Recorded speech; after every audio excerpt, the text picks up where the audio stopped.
అనుపమ పరమేశ్వరన్ ప్రధానమైన పాత్రను పోషించిన సినిమానే తమిళ లాక్ డౌన్. లైకా ప్రొడక్షన్స్ వారు నిర్మించిన సినిమా ఇది. జీవా దర్శకత్వం వహించిన ఈ సినిమా ఈ ఏడాది జనవరి 30వ తేదీన థియేటర్లకు వచ్చింది. అయితే లాక్ డౌన్ నేపథ్యంలో ఇప్పటికే చాలా సినిమాలు వచ్చినందువలన ఎవరూ పెద్దగా పట్టించుకోలేదు. ఈ నేపథ్యంలో ఈ రోజు నుంచి ఈ సినిమా అమెజాన్ ప్రైమ్ లో స్ట్రీమింగ్కి వచ్చింది.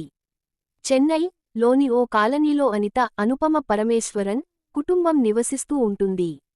తండ్రి సురేష్, తల్లి సుగుణ, నిరోష, చెల్లి నిఖిత. బామ్మ ఇది ఆమె ఫ్యామిలీ. సురేష్ ఓ వెల్డింగ్ షాపులో పనిచేస్తూ ఉంటాడు. తండ్రికి ఆర్థికంగా తోడుగా నిలబడటం కోసం అనిత ఉద్యోగ ప్రయత్నాలు చేస్తూ ఉంటుంది. ఆ ప్రయత్నాల్లో భాగంగానే ఆమె ఓ ఫ్రెండ్ను కలవడానికి వెళుతుంది. అక్కడ పార్టీ జరుగుతూ ఉండటంతో మద్యం తీసుకుంటుంది. ఆ మత్తులో అక్కడే పడిపోతుంది. కొన్ని రోజుల తరువాత తాను గర్భవతిననే విషయానికి అనితకి తెలుస్తుంది. దాంతో ఈ విషయాన్ని తన స్నేహితురాలు స్వప్నకి చెబుతుంది. ఆ రోజున తాను పార్టీకి వెళ్ళినప్పుడు మత్తులో ఏదో జరిగి ఉంటుందనే అనుమానాన్ని వ్యక్తం చేస్తుంది.